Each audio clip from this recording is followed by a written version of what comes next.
নবী করিম সাল্লাল্লাহু আলাইহি ওয়াসাল্লাম মক্কার দূরে হেরা গুহার মধ্যে আল্লাহর সান্নিধ্যে নির্জনতা প্রিয় হয়ে আল্লাহর ইবাদতে মত্ত রইলেন। বাড়ি থেকে তিনি যাওয়ার সময় খাবার আর পানীয় নিয়ে যেতেন। সেই খাবার আর পানীয় যখন ফুরিয়ে যেত, আবার তিনি বাড়িতে এসে কিছু খাবার আর পানীয় নিয়ে পুনরায় তিনি হেরা গুহায় চলে যেতেন। এইভাবে করে হেরা গুহায় তিনি ধ্যানে মগ্ন থাকলেন। রমজানের মাস চলে আসলো। রমজান মাসের শেষ দশকে লাইলাতুল কদর, কদরের রাতে এবার হঠাৎ করে নবীজির কাছে সশরীরে সাইয়েদিনা জিবরিলের আগমন হলো। নবীজি এর আগে কোনোদিন সাইয়েদিনা জিবরিল আমিনকে সশরীরে দেখেন নাই। সাইয়েদিনা জিবরিল আমিনের ৬০০টি ডানা রয়েছে। সশরীরে সাইয়েদিনা জিবরিল আসলেন। সাইয়েদিনা জিবরিল আমিনকে দেখার পরে নবী করিম সাল্লাল্লাহু আলাইহি ওয়াসাল্লাম ভীত বিহ্বল হয়ে গেলেন, ভয় পেয়ে গেলেন। বুখারীর বর্ণনা এসেছে, আম্মা জান আয়েশা রাদিয়াল্লাহু আনহা এই হাদিস বর্ণনা করেছেন, ফাজাআহুল মালাক, ফেরেশতা আসলো। সাইয়েদিনা জিবরিল আসলেন।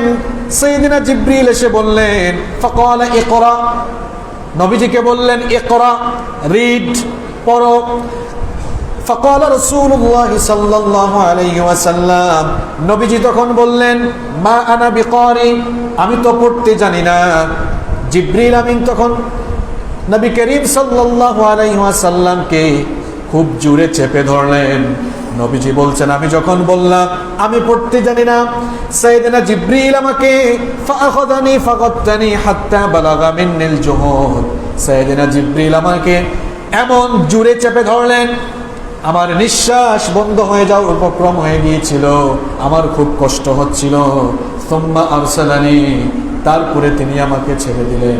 ছেড়ে দেওয়ার পর তিনি পুনরায় বললেন, ইকরা, পড়ো। তখনও আমি বললাম, মা আনা বিকারি, আমি তো পড়তে পারি না, আমি তো পড়তে জানি না। নবীজি এই কথা বলার পরে নবীজি বলছেন, ফাআখাযানি ফাগাত্তানি সানিয়া, সাইয়েদিনা জিবরিল আমাকে পুনরায় সজোরে চেপে ধরলেন। আমাকে যখন তিনি সজোরে চেপে ধরলেন, আবারও আমার খুব কষ্ট হচ্ছিল। তারপরে তিনি আমাকে ছেড়ে দিয়ে বললেন, ইকরা, পড়ো। আমি তাকে বললাম, মা আনা বিকারি, আমি তো পড়তে পারি না, আমি পড়তে জানি না। নবীজি বলছেন, সাইয়েদিনা জিবরিল আমাকে আবার তৃতীয়বার সজোরে চেপে ধরলেন। তৃতীয়বার আমাকে সজোরে চেপে ধরে বললেন, আমাকে তৃতীয়বার সজোরে চেপে ধরলেন, আমার খুব কষ্ট হচ্ছিল। সুম্মা আরসালানি, তারপরে আমাকে ছেড়ে দিলেন।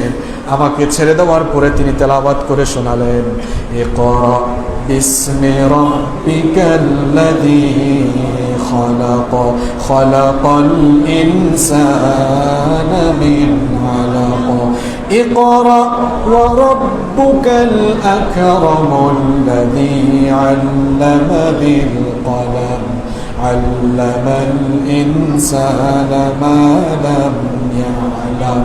এগুলো কোন সূরার আয়াত? হ্যাঁ, সবাই বলেন। সূরাতুল আলাক। সূরাতুল আলাকের প্রথম 5টি আয়াত নাজিল হলো, ইকরা বিসমি রাব্বিকাল্লাযী খালাক, পড়ুন আপনার রবের নামে যিনি আপনাকে সৃষ্টি করেছেন।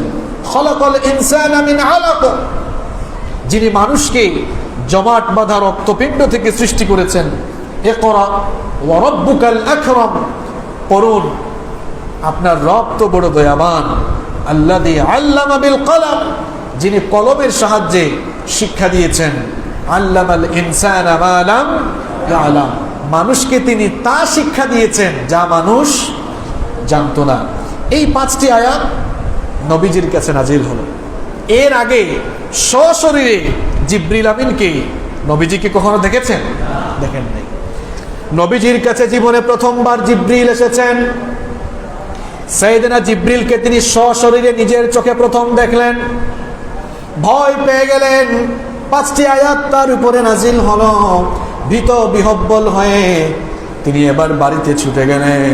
বাড়িতে গিয়ে তিনি তার প্রিয়তমা স্ত্রী আমাদের মা আম্মা জান খাদিজা আত-তাহিরা রাদিয়াল্লাহু আনহাকে ডেকে বললেন, জাম্মিলুনি, জাম্মিলুনি, আমাকে কম্বল দিয়ে ঢেকে দাও, আমাকে কম্বল দিয়ে ঢেকে দাও। ফাজাম্মালুহু হাত্তা যাহাবা আনহু আর-রাউ'। আম্মা জান খাদিজা আত-তাহিরা রাদিয়াল্লাহু আনহা তিনি তখন নবীজিকে কম্বল দিয়ে ঢেকে দিলেন। এমত অবস্থায় কিছুক্ষণ পরে তার মধ্য থেকে ভয় ভীতি দূর হয়ে গেল। যখন নবীজির অন্তর থেকে ভয় ভীতি দূর হয়ে গেল, তখন তিনি তার প্রিয়তমা স্ত্রী আমাদের মা আম্মা জান খাদিজা আত-তাহিরা রাদিয়াল্লাহু আনহাকে ডেকে বললেন, ইয়া খাদিজা, হে আমার প্রিয়তমা স্ত্রী খাদিজা, লাকাদ খাশিতু আলা নাফসি, আমি আমার প্রাণের ব্যাপারে আশঙ্কা করছি, আমি আমার জীবনের ব্যাপারে আশঙ্কা করছি, আমি তো ভয় পেয়েছি। ফাআখবারাহাল খাবার। নবীজি এবার তার প্রিয়তমা স্ত্রীকে ঘটনা শোনালেন। ঘটনা শোনানোর পরে বললেন, আমার কাছে কে জানি এসেছেন, আমি তো ভয় পেয়েছি, কোনো অনিষ্ট আমাকে আক্রমণ করলো নাকি, আমি আমার প্রাণের ব্যাপারে এই জন্য আশঙ্কা করছি। এই কথা শোনার পর, পুরো ঘটনা জানার পর আম্মা জান খাদিজা আত-তাহিরা রাদিয়াল্লাহু আনহা তখন বললেন, কাল্লা আবশির, আমার প্রিয়তম স্বামী, দুশ্চিন্তার কোনো কারণ নেই, আপনি সুসংবাদ গ্রহণ করুন, আপনাকে কখনোই কোনো অনিষ্ট আক্রমণ করতে পারে না। ফাওয়াল্লাহি, আল্লাহর কসম করে বলছি, লা ইউখজিকাল্লাহু আবাদা, আপনাকে কখনো কোনো অনিষ্ট আক্রমণ করতে পারে না। তার কারণ ফাওয়াল্লাহি ইন্নাকা লাতাসিলুর রাহিম, কারণ আপনি আত্মীয়তার সম্পর্ক বজায় রাখেন, আত্মীয় স্বজনের খোঁজ খবর রাখেন। ওয়া তাসদুকুল হাদিস, আপনি সব সময় সত্য কথা বলেন। দেখেন, হাজবেন্ডের ব্যাপারে সার্টিফিকেট দিচ্ছে ওয়াইফ, আপনি কেমন মানুষ এটা কিন্তু আপনার ওয়াইফ ভালো জানে, ঠিক না? আম্মা জান খাদিজা আত-তাহিরা ইতিমধ্যে 15 বছর সংসার করে ফেলেছেন। নবীজির যখন 25 বছর, তখন আম্মা জান খাদিজার সাথে নবীজির বিয়ে হয়েছিল, আর ওহী নাজিল হয়েছে 40 বছর বয়সে। তাহলে কত বছর হলো? কত বছর? 15 বছর খুব কাছ থেকে দেখেছেন। তিনি বলছেন, কখনো নয়, আপনাকে কোনো অনিষ্ট আক্রমণ করতে পারে না, কারণ আমি আপনাকে দেখেছি, আপনি আত্মীয়তার সম্পর্ক ধরে রাখেন, আত্মীয় স্বজনদের খোঁজ খবর রাখেন, আপনি সব সময় সত্য কথা বলেন।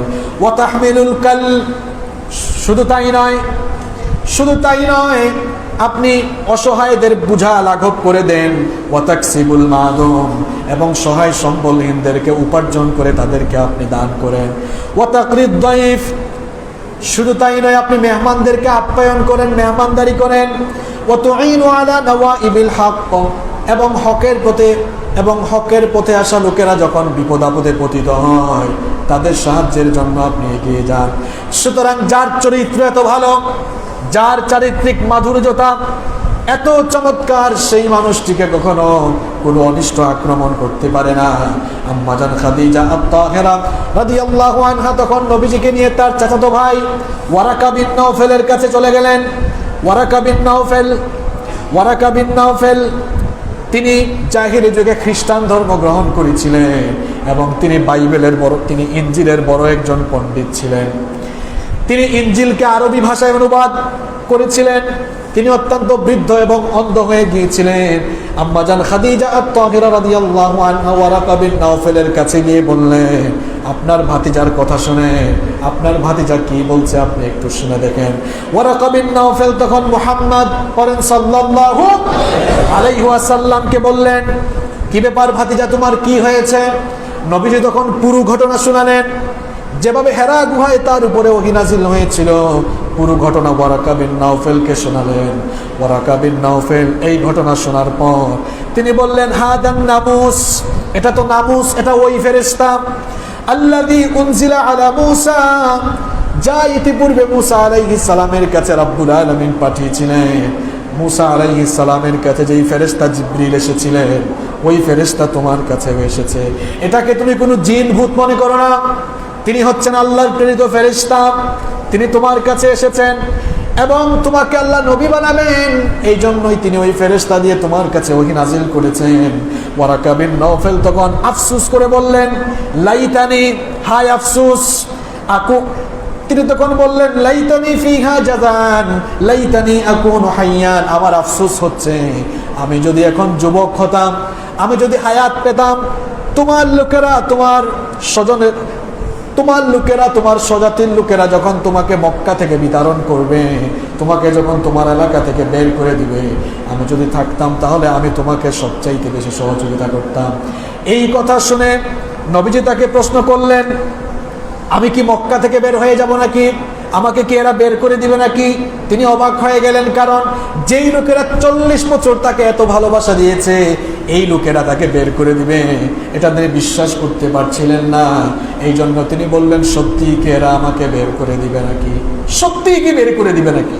ওয়ারাকা বিন নওফাল বললেন, অবশ্যই বের করে দিবে, কারণ তোমার পূর্বে পৃথিবীতে যারাই এই দায়িত্ব পেয়েছেন তাদের বেশিরভাগ ক্ষেত্রে এমন হয়েছে, তাদের স্বজাতির লোকেরা তাদের নবীকে এলাকা থেকে বের করে দিয়েছে এবং নবীরাও হিজরত করতে বাধ্য হয়েছে, ঠিক কি না?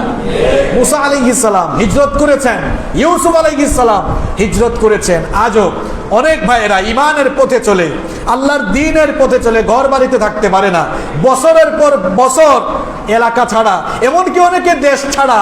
অসুবিধা নাই, এগুলো হচ্ছে দ্বীন, আসলে এই কাজগুলো হচ্ছে দ্বীন প্রচারের কাজে, দ্বীন কায়েমের কাজে নবীদের সুন্নতি তরিকা মানার তরিকা এটা। কারণ নবীরাও এরকম এলাকা ছাড়া হয়েছে। নবী তো মক্কা ছেড়ে মদিনায় হিজরত করেছেন, মুসা আলাইহিস সালাম মিশর ছেড়ে মাদিয়ান গিয়েছেন, ইউসুফ আলাইহিস সালাম কেনান ছেড়ে মিশরে গিয়েছেন। এরকম হিজরতের ইতিহাস নবীদের আছে না নাই? তিনি অবাক হয়ে গেলেন। যাই হোক, ওয়ারাকা বিন নওফালের কাছ থেকে তিনি এবার এগুলো শুনলেন।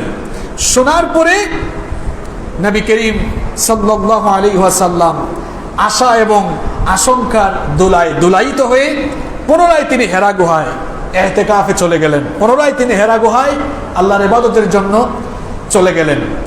এরপরে কিছুদিন ওহী আসা বন্ধ হয়ে গেল। নবী করিম সাল্লাল্লাহু আলাইহি ওয়াসাল্লাম এবার চিন্তায় পড়ে গেলেন, কি ব্যাপার, আমার রব কি আমাকে পরিত্যাগ করলেন নাকি? আমার রব কি আমার উপরে অসন্তুষ্ট হয়ে গেলেন নাকি? কারণ একবার ওহী আসার পরে নবীজি অপেক্ষায় ছিলেন, দেখি আবার আমার কাছে ওহী আসে কিনা। ওহী লাভের আকাঙ্ক্ষা, তীব্র আকাঙ্ক্ষা নবীজির মধ্যে বিরাজ করছিল। কিন্তু কয়েকদিন হয়ে গেল, নবীজির কাছে কোনো ওহী নাজিল হয় না। নবী করিম সাল্লাল্লাহু আলাইহি ওয়াসাল্লাম এবার ফ্রাস্ট্রেট হয়ে গেলেন। হতাশ হয়ে তিনি এবার উঁচু পাহাড়ে উঠলেন যে তিনি লাফ দিবেন। হতাশ হয়ে গেছেন যে মনে হয় আল্লাহ আমার উপরে অসন্তুষ্ট হয়ে গিয়েছেন। যখনই তিনি লাফ দিতে চাইতেন, সাইয়েদনা জিবরিলের উপস্থিতি তার মধ্যে অনুভূত হতো। জিবরিলের আওয়াজ তিনি শুনতেন। জিবরিল বলতেন, ইয়া রাসূলুল্লাহ সাল্লাল্লাহু আলাইহি ওয়াসাল্লাম, আপনি হতাশ হবেন না, কারণ আপনি আল্লাহর রাসূল, এটা সত্য, ওহী আপনার কাছে আসবে, আপনি অপেক্ষা করেন। যাই হোক, এরকম কয়েকদিন যাওয়ার পরে নবী করিম সাল্লাল্লাহু আলাইহি ওয়াসাল্লামের কাছে আবার ওহী আসলো। এই যে ওহী আসার পর ওহী কয়েকদিন বন্ধ ছিল, এটাকে আরবিতে বলা হয় ফাতরাতুল ওয়াহি, ওহীর বিরতি। নবী করিম সাল্লাল্লাহু আলাইহি ওয়াসাল্লামের কাছে সূরাতুল আলাকের প্রথম 5টি আয়াত নাজিল হওয়ার পর কিছুদিন ওহী আসা বন্ধ ছিল। এই জন্য নবীজি ফ্রাস্ট্রেট হয়ে গিয়েছিলেন। একদিন নবী করিম সাল্লাল্লাহু আলাইহি ওয়াসাল্লাম হেরা গুহা থেকে বাড়ি ফিরছেন, পাহাড় বেয়ে বেয়ে তিনি নিচে নামতেছেন। এমন সময় আবার সাইয়েদনা জিবরিল তার কাছে ওহী নিয়ে আসলেন। বুখারীর বর্ণনায় এসেছে, আন জাবির ইবনে আব্দুল্লাহ রাদিয়াল্লাহু আনহুমা قال سمعت رسول الله صلى الله عليه وسلم وهو يحدث عن فترة الوحي। জাবির বিন আব্দুল্লাহ রাদিয়াল্লাহু আনহু হাদিসটি বর্ণনা করেছেন। তিনি বলেছেন, আমি রাসূল করিম সাল্লাল্লাহু আলাইহি ওয়াসাল্লামকে বলতে শুনেছি, তিনি আমাদের কাছে ওহী বিরতির বর্ণনা দিয়েছিলেন। তিনি বলছিলেন, আমি হেরা গুহা থেকে নেমে যখন হেঁটে হেঁটে যাচ্ছিলাম, বাইনামা আনা আমশি সামিআতু সাওতাম মিনাস সামা, আমি যখন হেঁটে হেঁটে যাচ্ছিলাম, আমি হঠাৎ করে আসমান থেকে একটি আওয়াজ শুনলাম। হঠাৎ করে আসমান থেকে আওয়াজ শোনার পর ফারাফাতু রাসি, আমি আমার মাথা আকাশের দিকে উত্তোলন করলাম। আমি যখন আমার মাথা উঁচু করলাম, আমি ওই ফেরেশতাকে দেখলাম। ফাইদাল মালাক আল্লাযী জাআনি বিহিরা, হেরা গুহায় যেই ফেরেশতাকে দেখেছিলাম, আমি দেখলাম ওই ফেরেশতা জালিসুন আলা কুরসিয়্যিন বাইনাস সামাই ওয়াল আরদ, আমি দেখলাম ওই ফেরেশতা আসমান জমিনের মাঝখানে বিশাল একটি চেয়ারের মধ্যে বসে আছে। পুনরায় যখন আমি এটা দেখলাম, ফাজাসিস্তু মিনহু রুবান, আমি তখন ভয় পেয়ে মাটিতে পড়ে যাওয়ার, মাটিতে লুটে পড়ে যাওয়ার উপক্রম হয়ে গেলাম। ফারাজাতু, আমি বাড়ি ফিরে গেলাম। ফাকুলতু, বাড়িতে গিয়ে আমি খাদিজাকে ডেকে বললাম, জাম্মিলুনি জাম্মিলুনি, আমি আবারও ভয় পেয়েছি, কম্বল দিয়ে আমাকে ঢেকে দাও। ফাদাসসিরুনি, আমাকে চাদর দিয়ে তুমি আমাকে চাদর দিয়ে ঢেকে দাও। নবীজিকে আম্মাজান খাদিজা আত-তাহিরা রাদিয়াল্লাহু আনহা আবারও চাদর আবৃত করে দিলেন। রব্বুল আলামিন এবার নবীজির কাছে আয়াত নাজিল করলেন, সূরাতুল মুদ্দাসসিরের কয়েকটি আয়াত। ইয়া আইয়ুহাল মুদ্দাসসির কুম ফাআনযির ওয়া রাব্বাকা ফাকাব্বির ওয়া সিয়াবাকা ফাতাহহির ওয়া রুজজা ফাহজুর। নবীজির কাছে এবার আল্লাহ আয়াত নাজিল করলেন। কিছুদিন পরে ওহী আসলো, অনেকদিন তো ওহী আসা বন্ধ ছিল। ইয়া আইয়ুহাল মুদ্দাসসির, আল্লাহ তাআলা বললেন, হে বস্ত্রাবৃত ব্যক্তি, চাদর আবৃত ব্যক্তি, কম ওঠো, ফাআনযির, শুয়ে থাকলে হবে না, মানুষকে সতর্ক করো, সাবধান করো। ওয়া রাব্বাকা ফাকাব্বির, তোমার রবের বরত্ব ঘোষণা করো, তোমার রবের শ্রেষ্ঠত্ব ঘোষণা করো। ওয়া থিয়াবাকা ফাতাহহির, তোমার পোশাক পবিত্র করো। ওয়া রুজজা ফাহজুর, অপবিত্রতা থেকে নিজেকে মুক্ত করো। নবীজির কাছে যখন এই আয়াতগুলো নাজিল হলো, এরপরে ধারাবাহিকভাবে ওহী আসা শুরু হলো। এই যে নবীজির কাছে 40 বছর বয়স থেকে ওহী নাজিল হওয়া শুরু হলো। নবীজির কাছে যে ওহী আসতো, আল্লাহর তরফ থেকে নবীজির কাছে যে ওহী আসতো, সেই ওহী আসার ধরন, সিস্টেম, মেথড বা প্রক্রিয়া ছিল মোট 7টি। কয়টি? সবাই বলেন কয়টি? আল্লাহ তাআলা নবীজির কাছে 7 তরিকায়, 7 সিস্টেমে ওহী পাঠাতেন। নবীজির কাছে ওহী নাজিল হতো কয়টি পদ্ধতিতে? 7টি পদ্ধতিতে। ভালো করে শুনে যান। নাম্বার 1, 1 নাম্বার হচ্ছে আর রুকিয়া আস-সাদিকা, সত্য স্বপ্নের মাধ্যমে, যেটা আলোচনার শুরুতেই বলেছিলাম যে নবুয়তের প্রথম দিকে নবীজিকে স্বপ্নের মাধ্যমে ওহী দেওয়া হতো। তিনি এমন স্বপ্ন দেখতেন যা সকালের মতো বাস্তব হয়ে যেত, দিনের আলোর মতো সেগুলো বাস্তব হয়ে যেত, এবং সেই স্বপ্নগুলো ছিল নবুয়তের 46 ভাগের 1 ভাগ। তাহলে নবীজির কাছে আল্লাহর তরফ থেকে ওহী আসার প্রথম পদ্ধতি ছিল আর রুকিয়া আস-সাদিকা, স্বপ্ন, সত্য স্বপ্নের মাধ্যমে। আল্লাহর কাছ থেকে নবীজির কাছে ওহী আসার 2 নাম্বার পদ্ধতি ছিল সাইয়েদনা জিবরিল সশরীরে না এসে অদৃশ্য থেকে নবীজির হৃদয়ে ওহীর প্রক্ষেপণ করতেন। সশরীরে আসতেন না, বরং পর্দার আড়াল থেকে নবীজিকে তেলাওয়াত করে শুনিয়ে দিতেন। যেমন রাসূল করিম সাল্লাল্লাহু আলাইহি ওয়াসাল্লাম বলেন, সেই মহান আত্মা অর্থাৎ রূহুল আমিন আমাকে জানিয়েছেন, নির্দিষ্ট করে রাখা সময়ের আগে কারো মৃত্যু ঘটবে না। তাই আল্লাহকে ভয় করো এবং বিনীতভাবে তার কাছে চাও, অধৈর্য হয়ে আল্লাহর অবাধ্যতার দিকে তোমরা অধৈর্য হয়ে আল্লাহর অবাধ্যতার দিকে চলে যেও না। আল্লাহর আনুগত্য করা ছাড়া আল্লাহর নেয়ামত অর্জন করা সম্ভব নয়। এইভাবে নবীজির কাছে ওহী আসার 2 নাম্বার পদ্ধতি ছিল, জিবরিল আসতেন না, বরং অদৃশ্য থেকে নবীজির বক্ষ মোবারকে ওহীর প্রক্ষেপণ করে দিতেন। নবীজির কাছে ওহী আসার 3 নাম্বার তরিকা, 3 নাম্বার পদ্ধতি ছিল সাইয়েদনা জিবরিল মানুষের বেশ ধরে আসতেন, মানুষের বেশ ধরে আসতেন। যেমন প্রায় সময় নবী করিম সাল্লাল্লাহু আলাইহি ওয়াসাল্লাম দাহিয়াতুল কালব নামে একজন সাহাবী ছিলেন। তিনি দেখতে খুব সুন্দর ছিলেন, সুশ্রী গঠন ছিল তার, দেখতে খুব সুন্দর ছিলেন। ওই সাহাবীর বেশ ধরে মাঝে মাঝে আসতেন। যেমন হাদিসে জিবরিল নামে একটি হাদিস আমাদের কাছে বিখ্যাত, পরিচিত। এই যে ইসলাম কি, ঈমান কি, ইহসান কি, এই হাদিসটি নবীজিকে শুনিয়েছিলেন সাইয়েদনা জিবরিল দাহিয়াতুল কালবের বেশ ধরে, এবং নবীজি পরে সাহাবীদেরকে জানিয়েছিলেন যে আমার কাছে যিনি এসেছিলেন তিনি হচ্ছেন সাইয়েদনা জিবরিল। তাহলে নবীজির কাছে ওহী আসার 3 নাম্বার পদ্ধতি ছিল জিবরিল মানুষের বেশ ধরে মাঝে মাঝে নবীজির কাছে ওহী নিয়ে আগমন করতেন। নাম্বার 4 নাম্বার হচ্ছে মাঝে মাঝে নবীজির কাছে ঘণ্টা ধ্বনির মতো আওয়াজ করে ওহী নাজিল হতো, এবং এই প্রক্রিয়াটি ছিল অত্যন্ত কঠিন। এই পদ্ধতিতে যখন নবীজির উপরে ওহী নাজিল হতো, নবীজির তখন কষ্ট অনুভব হতো, কষ্ট ফিল হতো, এবং প্রচন্ড শীতের দিনে নবীজির শরীর থেকে ঘাম বের হয়ে যেত, এত কষ্ট হতো তার। এই পদ্ধতিতে ঠন ঠন করে আওয়াজ হতো, ঠন ঠন করে আওয়াজ, ঘন্টা ধ্বনির মতো আওয়াজ করে যখন নবীজির উপরে ওহী নাজিল হতো, নবীজির শরীরের ওজন বেড়ে যেত। নবীজি তার ওজন বেড়ে যাওয়ার কারণে তখন এমন অবস্থা হতো, যেমন যায়েদ বিন সাবিত রাদিয়াল্লাহু আনহু বলছেন, হাদিসটি বুখারীতে এসেছে, একদিন নবীজি আমার সাথে বসা ছিলেন, আসন গেড়ে বসলে দেখবেন একজনের হাঁটুর সাথে আরেকজনের হাঁটু লাগতে পারে। তো যায়েদ বিন সাবিতের পায়ের সাথে নবীজির পা লাগানো ছিল। এমন অবস্থায় নবীজির উপরে ওহী নাজিল হলো, নবীজির শরীরের ওজন বেড়ে গেল। আর যায়েদ বিন সাবিত বলছেন যে আমার পায়ের সাথে, আমার পায়ের উপরে নবীজির পা মোবারক ছিল। আমার কাছে তখন মনে হলো যে ওহীর ভারে নবীজির শরীরের ওজন এত বেড়ে গিয়েছিল, আমার পায়ের উপরে নবীজির পা থাকার কারণে মনে হচ্ছিল আমার রান যেন দুমড়ে মুচড়ে ছিঁড়ে যাচ্ছে। আল্লাহ! এই প্রক্রিয়াটি ছিল অত্যন্ত কঠিন।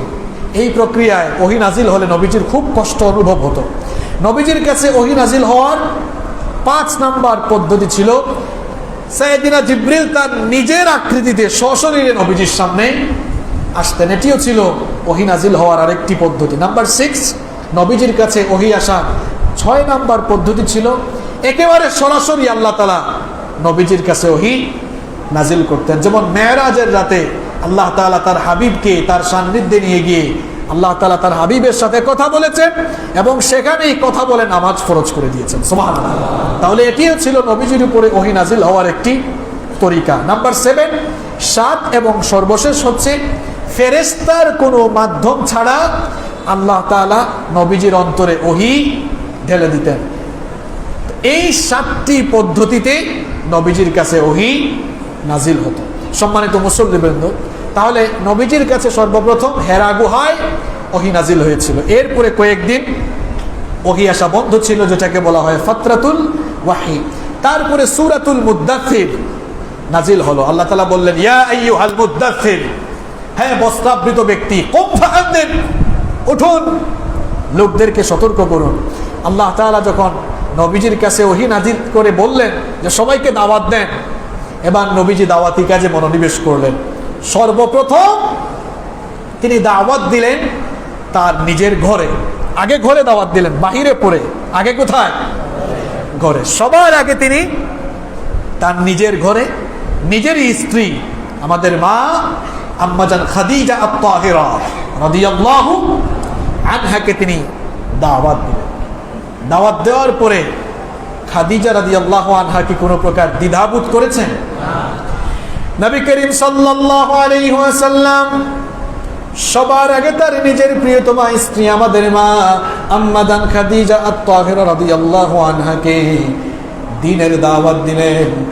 খাদিজা আত-তাহিরা রাদিয়াল্লাহু আনহার কাছে দাওয়াত পেশ করার পর আম্মাজান খাদিজা আত-তাহিরা রাদিয়াল্লাহু আনহা তিনি কোনো প্রকার দ্বিমত করলেন না, তিনি কোনো প্রকার বাড়াবাড়ি করলেন না।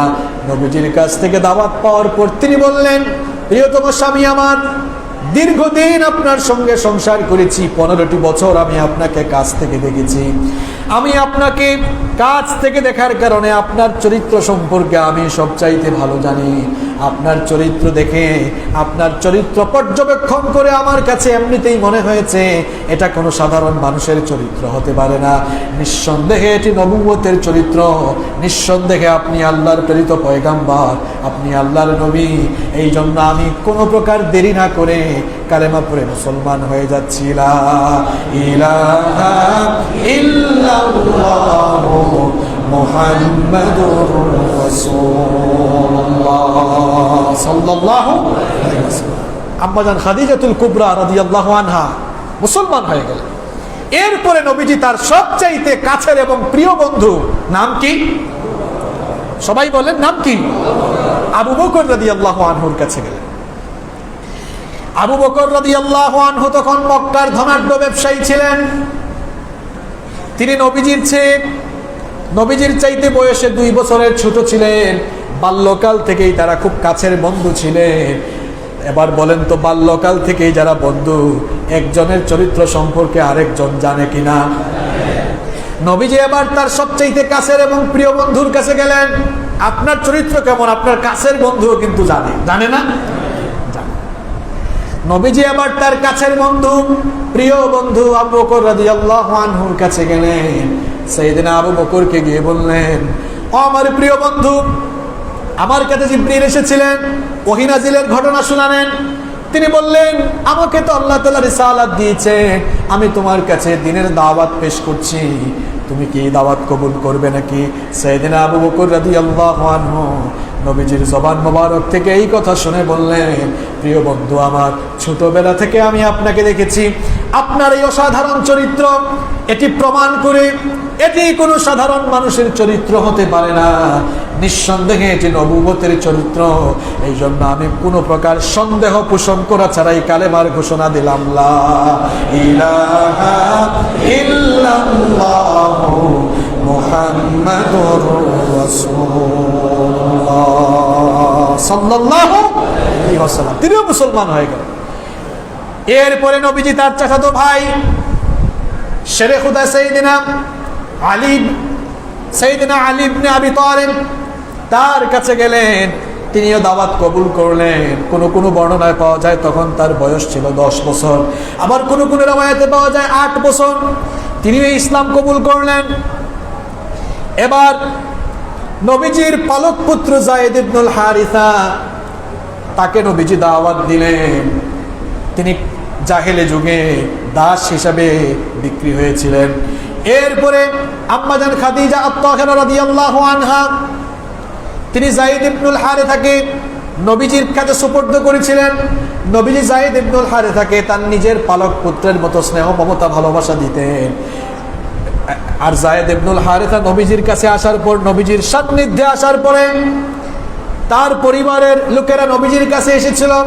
নবীজির কাছে এসে বলেছিল, আমরা যায়েদকে আমাদের ঘরে ফিরিয়ে নিতে চাই, তাকে আমরা বাড়ি নিয়ে তাকে তার ধন সম্পদের ভাগও দিতে চাই। নবীজি তখন বললেন, তোমরা যেহেতু আমার কাছে এসেছ, যায়েদ যদি তোমাদের সাথে যেতে চায় তাহলে আমার কোনো আপত্তি নাই, তবে যায়েদ যদি তোমাদের সাথে যেতে না চায় তাহলে আমি এমন মানুষ নই যে কেউ আমার কাছে থাকতে চাইবে আর আমি জোর করে তাকে আমার কাছ থেকে তাড়িয়ে দিব, আমি এমন মানুষ নই। নবীজি যায়েদকে ডাকলেন, ডেকে বললেন, তোমার পরিবারের লোকেরা এসেছে, তারা তোমাকে নিতে চাচ্ছে। পরিবারের লোকেরা বললেন, তোমার সাথে যা হয়েছে তা সব ভুলে যাও, বাড়িতে ফিরে চলো, সম্পদের ভাগ দেওয়া হবে, সবকিছুতে ভাগ দেওয়া হবে, তোমার অধিকার ফিরিয়ে দেওয়া হবে। যায়েদ ইবনে সাবিত, যায়েদ ইবনুল হারিসা রাদিয়াল্লাহু আনহু তিনি তখন বললেন, শুধু তোমাদের ধন সম্পদ নয়, এমনকি দুনিয়ার সকল সম্পদ দিয়েও যদি তোমরা আমাকে বলো মুহাম্মদ পড়েন সাল্লাল্লাহু আলাইহি ওয়াসাল্লামের কাছ থেকে চলে যাওয়ার জন্য দুনিয়ার সব সম্পদ যদি তোমরা আমাকে দিয়ে দাও, তারপরেও আমি যাব না। কারণ এই লোকটার কাছে আমি যে ভালোবাসা পেয়েছি, যে আচরণ তার কাছ থেকে আমি পেয়েছি, গোটা দুনিয়ার সমস্ত সম্পদ দিয়ে দিলেও আমি তার কদম মোবারক ছেড়ে চলে যেতে পারবো না। নবীজি তাকেও দাওয়াত দিলেন, তিনিও ইসলাম গ্রহণ করে মুসলমান হয়ে গেলেন। সুবহানাল্লাহ। একে একে নবীজি তার আশপাশের লোকদেরকে দাওয়াত দিলেন। যারা ইসলাম কবুল করলেন তারাও দাওয়াত দিচ্ছেন। আবু বকর রাদিয়াল্লাহু আনহু দাওয়াত দিয়ে অনেককে মুসলমান বানালেন। উসমান বিন আফফান রাদিয়াল্লাহু আনহু, সাআদ বিন আবি ওয়াক্কাস, তালহা বিন উবাইদুল্লাহ, আবু বকর রাদিয়াল্লাহু আনহার এরপরে আবু বকর রাদিয়াল্লাহু আনহুর স্ত্রী উম্মে রুমান এবং তার মা বাররা, আবু বকর রাদিয়াল্লাহু আনহুর 2 মেয়ে আসমা এবং আয়েশা রাদিয়াল্লাহু আনহুমা, এরপরে বেলাল, খাব্বাব, আম্মার, ইয়াসির, সুমাইয়া, এরকম অনেকেই ইসলাম গ্রহণ করতে লাগলেন। অনেকগুলো সিরাতের গ্রন্থে এসেছে যে এইভাবে করে প্রাথমিক অবস্থায় প্রায় 130 জন ইসলাম কবুল করলেন। ইসলাম কবুল করার পরে, ঈমান আনার পরে একজন মুসলমানের প্রথম এবং প্রধান কাজ কি বলেন তো? কথা বলেন না কেন? যারা বললেন না, ঈমান গ্রহণের পরে একজন ঈমানদারের প্রথম কাজ হবে সালাত আদায় করা। তো রব্বুল আলামিন যারা ইসলাম কবুল করলো, নবীজিকে এবং সবাইকে আদেশ দিলেন, ওয়াসাব্বিহ বিহামদি রাব্বিকা বিল আশিয়্যি ওয়াল ইবকার, তুমি তোমার রবের প্রশংসা জ্ঞাপন করে সকাল সন্ধ্যায় সালাত আদায় করো। আমরা তো সবাই জানি নামাজ ফরজ হয়েছে কখন, এটাও জানেন না? নামাজ ফরজ হয়েছে কখন? মেরাজের রাতে। এখন আপনাদের মনে একটা প্রশ্ন আসতে পারে, হুজুর মেরাজ তো হয়েছিল নবীজি হিজরতের কিছু আগে, তাহলে এই প্রাথমিক অবস্থায় নবীজিকে নামাজের হুকুম দেওয়া হলো, কথাটা কি সাংঘর্ষিক হয়ে গেল না? ভালো করে বুঝেন, 5 ওয়াক্ত নামাজ ফরজ হয়েছে মেরাজের রাতে, কিন্তু 5 ওয়াক্ত নামাজ ফরজ হওয়ার আগে মুসলমানরা যেন আধ্যাত্মিকভাবে সমৃদ্ধি অর্জন করতে পারে, রবের সঙ্গে তারা যেন সম্পর্ক বাড়াতে পারে। আল্লাহর সঙ্গে সম্পর্ক বাড়ানো ছাড়া আল্লাহর জমিনে আল্লাহর দিন কায়েম করা যাবে? আর আল্লাহর সঙ্গে সম্পর্ক বানানোর সবচাইতে উৎকৃষ্ট মাধ্যমের নাম হচ্ছে সালাত। সবচাইতে উৎকৃষ্ট মাধ্যমের নাম কি? মেরাজের রাতে সালাত ফরজ হওয়ার আগ পর্যন্ত নবীজিকে বলা হয়েছিল সূর্যোদয় এবং সূর্যাস্তের আগে যেন নামাজ আদায় তিনি করেন, সকাল সন্ধ্যায় তিনি যেন নামাজ আদায় করেন। এই জন্য 2 রাকাত করে নামাজ আদায় করা হতো, সকালে 2 রাকাত এবং বিকালে 2 রাকাত। এরপরে সূরা মুজাম্মিল নাজিল হলো, নবীজিকে আবার তাহাজ্জুদের অর্ডারও সেখানে দেওয়া হলো। ইয়া আইয়ুহাল মুজাম্মিল কুমিল লাইলা ইল্লা কালিলা নিসফাহু আও ইনকুস মিনহু কালিলা। তখন যারা ঈমান এনেছিলেন তারা সকাল সন্ধ্যায় এবং রাতের বেলা তাহাজ্জুদের সালাত আদায় করতেন। তখনও কেউ সরাসরি প্রকাশ্যে এত সাহস হয় নাই যে কাফেরদের সামনে সরাসরি নামাজ আদায় করবে। নবীজি সাহাবীদেরকে নিয়ে পাহাড়ে উঠে কিংবা সাহাবীরা লুকিয়ে লুকিয়ে নামাজ আদায় করতেন। এইভাবে লুকিয়ে লুকিয়ে দিন পালন করা, লুকিয়ে লুকিয়ে নামাজ পড়া, লুকিয়ে লুকিয়ে মিটিং করা, লুকিয়ে লুকিয়ে দিনের কাজ করা 3 বছর চললো। কয় বছর? 3 বছর গোপনে গোপনে নবীজি দাওয়াত দিলেন। এরপরে রব্বুল আলামিন নবীজির কাছে ওহী নাযিল করলেন। কোরআনুল কারীমের 26 নম্বর সূরা সূরাতুশ শুআরা এর 214 নম্বর আয়াত রব্বুল আলামিন নবীজির কাছে এবার ওহী নাযিল করলেন, ওয়া আনযির আশীরাতাকাল আকরাবিন। আল্লাহ তাআলা বললেন, হে নবী আপনি আপনার নিকটাত্মীয়দেরকে সতর্ক করেন, তাদেরকে দাওয়াত দেন। এই অর্ডার যখন আসলো, এবার নবীজি বনি কুরাইশ, বনি হাশিম, বনি মুত্তালিব, বনি আব্দে মানাফ এই গোত্রের 45 জনকে একত্রিত করে দাওয়াত দিলেন। তাদেরকে বুঝালেন যে তোমরা নিজেরা নিজের হাত দিয়ে মূর্তি তৈরি করে এগুলোর ইবাদত করো, এগুলো তো আসলে তোমাদেরকে যে কোনো কিছু দিতে সক্ষম নয়, বরং অক্ষম। বুঝাতে লাগলেন এবং একত্ববাদী রবের দাওয়াত দিলেন। আবু লাহাব এটা শোনার পরে বলল, আমার ভাতিজার মাথা খারাপ হয়ে গেছে, এতদিন যা ঠিকঠাক ছিল এখন মাথা খারাপ হয়ে গেছে। ভাতিজা তুমি যা বলেছো চুপ হয়ে যাও আজকে থেকে, এগুলো আর বলিও না, বললে গোটা আরব তোমার বিরুদ্ধে খেপে উঠবে, তখন কিন্তু আমরা তোমাকে আর রক্ষা করতে পারবো না। নবীজি তার যে চাচার আশ্রয়ে ছিলেন ওই চাচার নাম কি? কথা বলেন না কেন? আবু তালেব। আবু তালেব আবার নবীজিকে অনেক প্রোটেকশন দিয়েছে। আবু তালেব বললেন যে ভাতিজা তোমার কথাগুলো শুনে তো পুরো ভালোই লেগেছে, তুমি যে কাজ করছো অসুবিধা নাই, করে যাও, আমি তোমার সাথে আছি। তবে বনি মুত্তালিবের ধর্মটা আমার ছাড়তে মন চায় না, মানে তোমাকে আমি সাপোর্ট দিব কিন্তু আসলে আমি আমার ধর্মও ছাড়তে পারবো না। নবীজি দাওয়াত দিচ্ছেন, এবার আস্তে আস্তে বিরোধিতা শুরু হলো। এরপরে রব্বুল আলামিন নবীজির কাছে আয়াত নাজিল করলেন, ফাসদাউ বিমা তুমার ওয়া আরিদ আনিল মুশরিকিন। আল্লাহ তাআলা বললেন, হে নবী তোমাকে যে ব্যাপারে আদেশ দেওয়া হয়েছে, যে ব্যাপারে নির্দেশ দেওয়া হয়েছে, অর্থাৎ তোমাকে যে দিনের দাওয়াতের জন্য অর্ডার দেওয়া হয়েছে, ব্যাপকভাবে দাওয়াত দাও এবং মুশরিকদের থেকে মুখ ফিরিয়ে নাও, ব্যাপকভাবে দাওয়াত দাও, অর্থাৎ এখন থেকে সরাসরি দাওয়াত দাও। এই আদেশ পাওয়ার পরে নবীজি এবার সাফা পাহাড়ে উঠলেন। সাফা পাহাড়ে উঠে দিয়ে এবার দাওয়াত দিবেন। সাফা পাহাড়ের নাম শুনেছেন নাকি? কোন দেশে এটা? মক্কায়। আপনারা যখন হজ করতে যান, সাফা মারওয়ায়, হজে যান, উমরায় যান, কয়বার সাই করতে হয়? 7 বার। শুধু দৌড়াদৌড়ি করে তো চলে আসেন, এই সাফা মারোয়ার ইতিহাসও জানেন না। নবীজিকে যখন সরাসরি প্রকাশ্যে দাওয়াত দেওয়ার হুকুম দেওয়া হলো, এবার নবীজি সাফা পাহাড়ে গেলেন। বুখারী শরীফের হাদিস, এটা কিচ্ছা আর কাহিনী না। নবীজি এবার সাফা পাহাড়ে উঠলেন। সাফা পাহাড়ে উঠে তিনি বললেন, ইয়া সাবাহা। তৎকালীন আরবে কেউ যদি কোনো গুরুত্বপূর্ণ বিষয়ে সংবাদ দিত কিংবা আসন্ন কোনো বিপদ সম্পর্কে কাউকে সতর্ক করত, তাহলে পাহাড়ে উঠে ইয়া সাবাহা বলে সম্বোধন করত। এই সম্বোধন শুনলে সবাই বুঝতো মনে হয় কোনো গুরুত্বপূর্ণ খবর আছে। নবীজি এই জন্য সাফা পাহাড়ে উঠে বললেন, ইয়া সাবাহা। নবীজি বললেন ইয়া সাবাহা, সাবধান হও, হুঁশিয়ার হয়ে যাও। নবীজি এই কথা বলে সম্বোধন করার পরে সকল কাফের মুশরিকরা এবার সাফা পাহাড়ের চতুর্দিকে জড়ো হলো।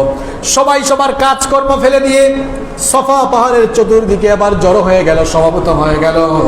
সবাই সমবেত হওয়ার পর নবীজি বললেন, আরাআইতাকুম লাউ আখবারতুকুম আন্না খায়রাম বিল ওয়াদি তুরিদু আন তুগীরা আলাইকুম আকুনতুম মুসাদ্দিকিয়া। নবীজি তখন বললেন, আমি যদি তোমাদেরকে বলি এই পাহাড়ের অপর প্রান্তে অশ্বারোহী সেনাদল তোমাদেরকে আক্রমণের জন্য প্রস্তুতি নিয়েছে, তাহলে আমার কথা কি তোমরা বিশ্বাস করবে নাকি? সবাই তখন সমস্বরে বলল, ক্বালু নাআম।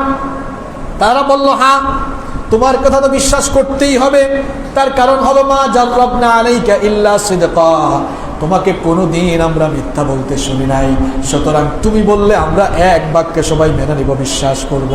নবীজি তখন বললেন, যদি তোমরা আমাকে এতই সত্যবাদী মনে করো, এতই যদি বিশ্বস্ত মনে করে থাকো, তাহলে আমি তোমাদেরকে বলছি, শোনো, ফাইন্নী নাযীরুল লাকুম বাইনা ইয়াদাই আযাবিন শাদীদ, আমি তোমাদেরকে কঠিন আযাবের ব্যাপারে আমি সাবধান করছি, সতর্ক করছি। তোমরা আল্লাহর সাথে শিরক, কুফর আর অবাধ্যতায় যেভাবে লিপ্ত হয়েছো, যদি এগুলো বর্জন করে একত্ববাদী রবের ইবাদত না করো, তাহলে তোমরা আল্লাহর গজবে নিপতিত হয়ে যাবে, জাহান্নাম অবধারিত হয়ে যাবে। সুতরাং সব কিছুর ইবাদত ছেড়ে দিয়ে একত্ববাদী রবের ইবাদত করা শুরু করো। আমাকে আল্লাহ রিসালাত দিয়েছেন, আমার রিসালাত মেনে নাও, আমার উপরে ঈমান আনো। এই কথা শোনার পরে বিশ্বনবীর আপন চাচা আবু লাহাব তেলে বেগুনে জ্বলে উঠলো। সে তখন সবার আগে বলে উঠলো, মা জামাআতানা ইল্লা লিহাদা, এইসব আবুল তাবুল কথা বলার জন্য কি আমাদেরকে এখানে ডেকে নিয়ে এসেছো নাকি? তোমার কি কোনো কাজ নাই নাকি? মুহাম্মদ, তুমি তো আমাদের সময় নষ্ট করেছো। তাব্বাল্লাকা ইয়া মুহাম্মদ, মুহাম্মদ তুমি ধ্বংস হও। নাউযুবিল্লাহ। নবীজিকে তিরস্কার করলো, ভৎসনা করলো, নবীজিকে গালি দিল। নবীজিকে গালি দেওয়ার পরে আল্লাহর শানে গিয়ে সেটা লাগলো। এই জন্য রাব্বুল আলামিন সঙ্গে সঙ্গে আবু লাহাবের সেই তিরস্কারের রিপিট করে আবু লাহাবের নামে এবার সূরা নাজিল করলেন, তাব্বাত ইয়াদা আবি লাহাবিন ওয়া তাব মা আগনা আনহু মালুহু ওয়া মা কাসাব সায়াসলা নারান যাতা লাহাবিন ওয়া ইমরাআতুহু হাম্মালাতাল হাতাব في جيدها حبل من مسد। আবু লাহাবের তিরস্কারের জবাব হিসাবে আল্লাহ বললেন, তাব্বাত ইয়াদা আবি লাহাব ওয়া তাব, আবু লাহাব তোর দুহাত ধ্বংস হোক এবং তুই নিজেও ধ্বংস হয়ে যা। মা আগনা আনহু মালুহু ওয়া মা কাসাব, তার ধন সম্পদ যা উপার্জন করেছে তা কোনো কাজে আসবে না, তা কোনো কাজেই লাগলো না। সায়াসলা নারান যাতা লাহাবিন ওয়া ইমরাআতুহু, সে এবং তার স্ত্রী অচিরেই লেলিহান অগ্নিশিখায় প্রবেশ করবে। তার স্ত্রী হাম্মালাতাল হাতাব, যার স্বভাব ছিল সে ছিল কাঠ বহনকারিণী। ফি জিদিহা হাবলুম মিন মাসাদ, তার গলায় শক্ত রশি পাকানো থাকবে। এই সূরার ব্যাখ্যা করছি পরে। তার আগে বলি, আবু লাহাব গালি দিয়েই ক্ষান্ত হলো না, বরং তিরমিজি শরীফের এক বর্ণনা এসেছে, আবু লাহাবের সামনে একটা পাথর ছিল, সে ওই পাথর হাতে নিয়ে নবীজির মাথা মুবারকের দিকে জুড়ে ছুঁড়ে মারলো। সে রাগ কন্ট্রোল করতে না পেরে তার সামনে থাকা পাথর হাতে নিয়ে সেই পাথরটিকে নবীজির মাথা মুবারকের দিকে ছুঁড়ে মারলো। সেই পাথর নবীজির মাথা মুবারকে পড়লো। নবীজির মাথা ফেটে এবার রক্ত ফিনকে দিয়ে বের হলো। নবীজির রক্তে সাফা পাহাড় রঞ্জিত হলো। সাফা পাহাড়ে নবীজি বেহুশ হয়ে পড়ে গেলেন। আবুল আহাব বাড়িতে গেল। আবুল আহাবের দুই ছেলে উতবা আর হুতাইবা। নবীজি নবুয়ত পাওয়ার আগে আবুল আহাবের এই দুই ছেলে নবীজির দুই মেয়েকে বিয়ে করেছিল, উম্মে কুলসুম আর রুকাইয়া। আবুল আহাব বাড়িতে গিয়ে তার দুই ছেলে উতবা আর উতাইবাকে ডেকে বলল, মুহাম্মদ আমাদের বাপদাদার ধর্মের বিরুদ্ধে দাঁড়িয়েছে, সুতরাং তার দুটি মেয়েকে তালাক দিয়ে তার বাড়িতে রেখে আসো। আবুল আহাবের দুই ছেলে তাদের বাপের কথা মোতাবেক নবীজির দুই মেয়েকে তালাক দিয়ে নবীজির বাড়িতে রেখে আসলো। তখনও আমার নবীর মাথা মুবারক থেকে রক্ত ঝরে ঝরে পড়ছিল। আর দিনের দাওয়াতে তো সোজা, যে দাওয়াত দিলেই শুধু জিলাপি আর বিরিয়ানি। আমার নবী দাওয়াত শুরু করে মাত্রই মাথা ফেটে জমিনে রক্ত পড়েছে, ঠিক কিনা? নবীর তরিকায় দাওয়াত দিলে ইসলামের দুশমনদের রুশানলে পড়া লাগবে। নবীজি দাওয়াত দিলে শুরুতেই ওয়েলকাম পেলেন না, শুরুতেই বিপদ আপদ আসা শুরু হয়ে গেল। এই আবুল আহাবকে ভালো করে শুনেন, কোরআনে আবুল আহাবের নামে সূরা আছে? কথা বলেন না কেন, আছে? আর কোন কাফেরের নামে কিন্তু কোরআনে সূরা নাই। খুব গুরুত্বপূর্ণ তথ্য দিচ্ছি আপনাদেরকে, শুনেন। ফেরাউনের নামে কোরআনে সূরা আছে? আয়াত আছে, সূরার নাম? নমরুদের নামে সূরা আছে? আচ্ছা, ইসলামের বিরোধিতা তো আবু জেহেলও করেছে, তার নাম আবাল হাকেম। আবু জেহেল বা আবাল হাকেম নামে কোরআনে সূরা আছে? ইসলামের শত্রু অনেকেই ছিল, উতবা, শাইবা, এরা তো ইসলামের দুশমন ছিল এবং নির্লজ্জভাবে জমিন থেকে, পৃথিবী থেকে তারা বিদায় হয়েছে। কিন্তু কারো নামে আল্লাহ সূরা নাজিল করেন নাই। কিন্তু আবুল আহাব এমন কুখ্যাত এক লোক, যার নামে কোরআনে সূরা আছে না নাই? কথা বলেন, আছে না নাই? প্রশ্ন হতে পারে, কি কারণে আবুল আহাবের নামে কোরআনে সূরা আছে? নিশ্চয়ই আবুল আহাব এমন কিছু আকাম কুকাম করেছে যার কারণে কুখ্যাত হয়েছে। এই জন্য কোরআনে এসে তার নামে সূরা থাকলেও বিখ্যাত হয়ে আছে না কুখ্যাত হয়ে আছে? এবার আবুল আহাবের কুকর্ম সম্পর্কে জানেন। কেন আবুল আহাবের নামে আল্লাহ সূরা দিলেন? তার নামে নাজিল হওয়া সূরায় আবার তার স্ত্রীর ব্যাপারেও নিন্দা করা হয়েছে। জামাই বউ দুজনেই কেমন কুকর্মে লিপ্ত ছিল। এবার আপনারা শুনেন, ভালো করে শুনেন। এই আবুল আহাব সে নবীজিকে সবচাইতে বেশি কষ্ট দিয়েছে। নবীজি যখন নামাজে সাজদায় যেতেন, এই আবুল আহাব উটের নাড়ি ভুড়ি এনে নবীজির উপরে রেখে যেত। নাউযুবিল্লাহ, নবীজির দম বন্ধ হওয়ার উপক্রম হয়ে যেত। ফাতেমা রাদিয়াল্লাহু আনহা এসে উটের নাড়ি ভুড়িগুলো সরাতেন। এই আবুল আহাবের নামে এমনি এমনি সূরা নাজিল হয় নাই। শুনেন তার কুকর্মগুলো। সে তার বাড়ির ময়লা আবর্জনা এনে নবীজির বাড়ির সামনে, ঘরের সামনে রেখে দিত। কাছাকাছি ঘর ছিল। এরপরে এই আবুল আহাব নবীজিকে গালি দিয়ে বলেছিল, তাব্বাল্লাকা ইয়া মুহাম্মদ। এরপরে নবীজির মাথা মুবারক ফাটিয়ে দিয়েছিল। তারপরে এই আবুল আহাব তার দুই ছেলেকে বাধ্য করেছিল নবীজির মেয়েদেরকে তালাক দেওয়ার জন্য। এবং এই আবুল আহাব নবীজি যেখানেই দাওয়াত দিতেন, যেখানেই যার কাছে গিয়ে দাওয়াত দিতেন, আপন ভাতিজা, সে গিয়ে বলতো, আবুল আহাব গিয়ে বলতে, একটা পাগল, মিথ্যাবাদী, এর কথা তোমরা শোনো না, বিশ্বাস করো না, এভাবে নবীজিকে তিরস্কার করত। এই আবুল আহাব সেই লোক। নবীজির তো ছেলে ছিল তিনটা, বলেছিলাম না? প্রথম ছেলে আবুল কাসেম মারা গেল, এরপরে আব্দুল্লাহ মারা গেল।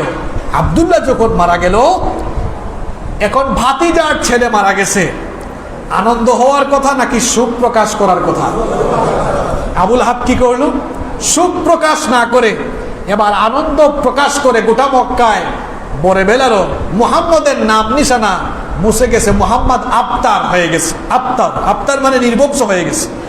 এরপরে আল্লাহ আয়াত নাজিল করলেন, ইন্না শানি আকা হুয়াল, আপনার শত্রুরাই নবী নির্বংশ হয়ে যাবে। নির্বংশ হয় নাই? এইভাবে আবুল আহাব নবীজিকে কষ্ট দিয়েছে। আবুল আহাবের বউ, আবুল আহাবের স্ত্রী নাম কি? উম্মু জামিল, তবে তার নাম ছিল আরওয়া বা আউরা। এই উম্মু জামিল সেও খুব বাঁকা স্বভাবের নারী ছিল। সে প্রত্যেক দিন কোরআনে সূরা আল-আহজাবে তার ব্যাপারে কি বলা হয়েছে? হাম্মালাতাল, সবাই বলেন হাম্মালাতাল। তারা তো কোরআন পড়েন, অর্থ যদি বুঝতেন তাইলে তো মজা লাগতো। হাম্মালাতাল হাতাব। আল্লাহ তাআলা বলছেন এই আবু জাহালের স্ত্রী, সে ছিল কাঠ বহনকারিণী। কেন তাকে কাঠ বহনকারিনী এই আয়াতে বলা হলো? মুফাসসিরগণের ব্যাখ্যায় দুইটা অর্থ দিয়েছেন। কয়টা অর্থ? নাম্বার ওয়ান, এই দুষ্ট নারী, এই দুষ্ট মহিলা রাতের বেলা কাঠ সংগ্রহ করে বা কাটা এনে নবীজির ঘরের সামনে রেখে দিত, যেন নবীজি কষ্ট পান, ঘর থেকে বের হলেই যেন পায়ের মধ্যে কাটা বিদ্ধ হয়ে যায়। আর মুফাসসিরগণ এই হাম্মালাতাল হাতাব এর 2 নম্বর ব্যাখ্যা দিয়েছেন, আবু জাহালের স্ত্রী ছিল চুগলখুর। চুগলখুর বুঝেন তো আপনারা? চুগলখুরের সংজ্ঞা কি? একজনের কথা আরেকজনের কাছে লাগায়। এই পাহাড়তলিতে এগুলা নাই? আছে, মানে এগুলো অনেক বেশি আছে, এই জন্য তো এত জঞ্জাল, এত কেসাল, তাই না? তো হাম্মালাতাল হাতাব আরবিতে একটি প্রবাদ এরকম আছে, হাম্মালাতাল হাতাব এরকম একটি প্রবাদ আছে যে, আচ্ছা কাঠের কাজ কি? কাঠের মধ্যে আপনি যদি আগুন ধরাই দেন কি হবে? জ্বলে যাবে। তো এই মহিলা আবু লাহাবের স্ত্রী, সে একজনের কথা আরেকজনের কাছে লাগায়া এদের সংসারে বা এদের মধ্যে ঝামেলা গন্ডগোল লাগাই দিত, একবারে আগুনের মতো তছনছ করে দিত। এই জন্য কোরআনে তাকে তার ব্যাপারে বলা হয়েছে হাম্মালাতাল। আর এর শেষে এতে বলা হলো ফি জিদিহা হাবলুম মিন। এটার অর্থ কি? জিদ মানে গলা, তার গলার মধ্যে শক্ত রশি পাকানো থাকবে। এটা আল্লাহ কেন বললেন? কারণ আবু লাহাবের স্ত্রী, তার গলায়, এই উম্মু জামিল, তার গলায় একটা দামি হার ছিল। হার বুঝেন তো আপনারা? মহিলারা যে হার গলায় দেয়, তো সে হাঁটতো আর গর্ব করে বলতো যে আমার এই হারটা খুব দামি, আমি এটা বিক্রি করে মানুষ লাগাইয়া মুহাম্মদের বিরোধিতার কাজে লাগাবো। আর আল্লাহ বললেন যে না, ফি জিদিহা হাবলুম মিন মাসাদ, আমি তোর গলার মধ্যে শক্ত রশি একেবারে পাকাইয়া বাঁধাইয়া এরপরে জাহান্নামে তোরে ঢুকাবো। শুধু তাই নয়, এই সূরা লাহাব যখন নাজিল হলো, লাহাব নাজিল হওয়ার পর, এখন বলেন তো স্বাভাবিকভাবে কোন স্ত্রী তার স্বামীর নিন্দা হইলে এটা কি স্ত্রীর কাছে ভালো লাগে? তো উম্মু জামিল যখন শুনলো যে তার হাজবেন্ড আবু লাহাব গালি দেওয়ার পরে, নবীজিকে গালি দেওয়ার পরে আবু লাহাবের গালির রিপিট হিসাবে আবু লাহাব এবং তাকে তিরস্কার করে একটি সূরা নাজিল হয়েছে, এবার সে আরো ক্ষিপ্ত হলো। উম্মু জামিল কিন্তু কবি ছিল। কি ছিল? কবি ছিল। তখন সে একটা পাথর হাতে নিয়ে নবীজিকে খুঁজতে আরম্ভ করলো। নবীজি তখন আবু বকর রাদিয়াল্লাহু আনহুর সাথে কাবা ঘরের পাশে বসে গল্প করছিলেন। আবু বকর রাদিয়াল্লাহু আনহু যখন দেখলেন আবু লাহাবের স্ত্রী আসতেছে, নবীজি বললেন, নবীজি এই মহিলা তো আসতেছে, না জানি আপনার সাথে কি দুর্ব্যবহার এখন করে। নবীজি বললেন, চুপ হয়ে যাও, সে আসলেও আমাকে দেখতে পাবে না, কারণ তার আর আমার মধ্যে একটি হিজাব, পর্দা তৈরি করে দিবেন কে? আবু বকর অবাক হয়ে গেলেন। ঠিকই দেখলেন এই মহিলা কিছুক্ষণ পরে আবু বকরকে এসে বলছেন, কি ব্যাপার আবু বকর, তোমার বন্ধু কোথায়? আবু বকর বললেন, কিরে? মনে মনে ভাবলেন, কিরে আমার পাশেই আছে, কিন্তু আমাকে জিজ্ঞেস করে কেন কোথায়? তার মানে নবীজি যা বলেছেন তা সত্য, যা বলেছেন তা। আবু বকর বললেন, তুমি তাকে কেন খুঁজতেছ? বলল যে সে কবিতা শোনাইছে না, তার কাছে যে একটা শয়তান আসে, অর্থাৎ জিবরিলকে সে কি বলতেছে, তার কাছে যে একটা শয়তান এসে শোনাইছে, এখন আমিও কিন্তু তার বিরুদ্ধে একটা কবিতা বানাইছি, মুদাম্মামান আসাইনা ওয়া আমরাহু আবাইনা ওয়া দীনাহু কালাইনা। মানে এটা সূরা লাহাবের প্রতিশোধ। সূরা লাহাবের কি? মুদাম্মামান আসাইনা ওয়া আমরাহু আবাইনা ওয়া দীনাহু কালাইনা। দেখছেন কেমন কবিতা? না শুনে হাসতে তো হবে না। এটার অর্থ হচ্ছে মুদাম্মাম, মুহাম্মদ নামের অর্থ প্রশংসিত। তো এই মহিলা নবীজির নাম ব্যঙ্গ করে বললো এটা মুহাম্মদ না, এটা মুদাম্মাম। মনে রাখবেন, কাউকে নাম ব্যঙ্গ করে ডাকা এটা কবিরা গুনাহ। আল্লাহ তাআলা কোরআনেও নিষেধ করেছেন সূরা হুজুরাতের মধ্যে যে ওয়ালা তানাবাজু বিল আলকাব, কাউকে মন্দ নামে ডেকো না। আপনারা ডাকেন কিনা এরকম?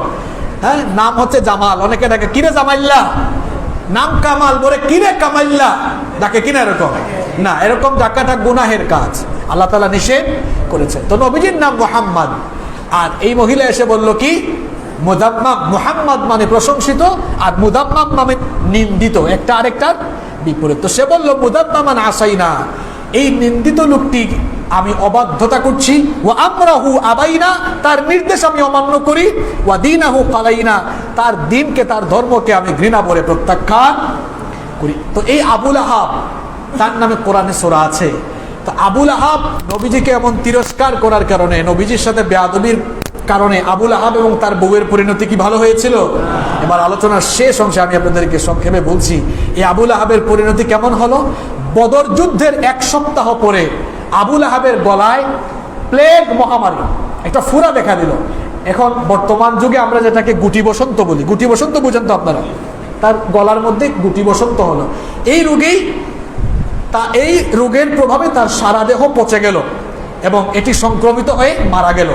মারা যাওয়ার পর, এটা যেহেতু সংক্রমিত রোগ, তার বউ তার ছেলে মেয়ে কেউ তার কাছে যায়। কয়েকদিন গেল, 2-3 দিন যাওয়ার পরে লাশ যখন পচা আরম্ভ হলো, এখন এটা দুর্গন্ধ তো নাকে এসে লাগবে। এজন্য তার ছেলেরা কি করলো, দুর্গন্ধের হাত থেকে বাঁচার জন্য তারা এক ব্যক্তিকে ভাড়া করলো। ভাড়া করে তাদের নিজের বাপ, দেখেন নিজের বাপের লাশটা নিজেরা ধরলো না, আরেকজনকে ভাড়া করে তারপরে তারা উঁচু ভূমিতে নিয়ে গেল। এরপরে নিজের হাতে ধরলো না, লাঠি দিয়ে এরকম ঠেলে ঠেলে একটা গর্তের মধ্যে ফেলে দিল। দেখেন, জবান থাকলে ইসলামের বিরুদ্ধে বলিয়েন না, যা মন চায় তা বলিয়েন না। আবুল আহাবের বাহাদুরি কিন্তু বেশি দিন টিকে নাই। পরিণতি কেমন দেখেন, নিজের ছেলেরা গুতাই গুতাই তারপরে কি করছে, লাঠি দিয়া গুতাই গুতাই ধাক্কাই ধাক্কাই গড়তে ফেললো। এখন গড়তে ফেললে এটা থেকে তো ঢাকতে হবে। এবার কি করলো, নিজের ছেলেরা, তার ছেলেরা এবার পাথর হাতে নিয়ে পাথর মারা আরম্ভ করলো, যেন পাথরের স্তূপ হয়ে যেন এই গর্তটা ঢেকে যায়।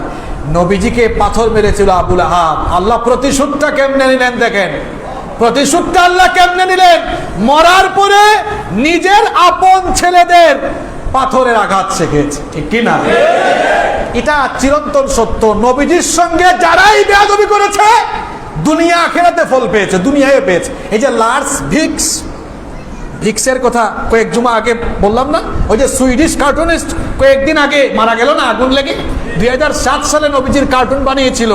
এরপরে সব সময় পুলিশ নিয়ে চলাফেরা করতো, পুলিশি প্রোটেকশন নিয়ে, যেন মানুষের রোশানলে পড়তে না হয়। না, পুলিশি পাহারা নিয়ে মানুষের, জনগণের রোশানল থেকে বাঁচা যায়, কিন্তু গোটা দুনিয়ার সমস্ত ফোর্স নিয়ে আল্লাহর রোশানল থেকে বাঁচা যায় না। মন যা চায়, এই যে আরেকদিন আগে এক টাকলু দেখলেন না কত কিছু বললো, মন যা চায় তা বলিয়েন না। আপনি ভাবতেছেন সব সময় পুলিশ নিয়ে থাকি, ভিক্সের অবস্থা দেখেন। আল্লাহর গজব আসলে আল্লাহর রোশানল থেকে কেউ বাঁচাতে পারবে। এরপরে আবুল আহাব তো এভাবে মরল। তার বউ উম্মু জামিল, সে কেমনে মরলো, সেও গিয়েছিল রাতের বেলা। তার তো কামটাই ছিল রাতের বেলা, রাতের কারবারি। রাতের বেলা গিয়েছিল কাঠ আনতে।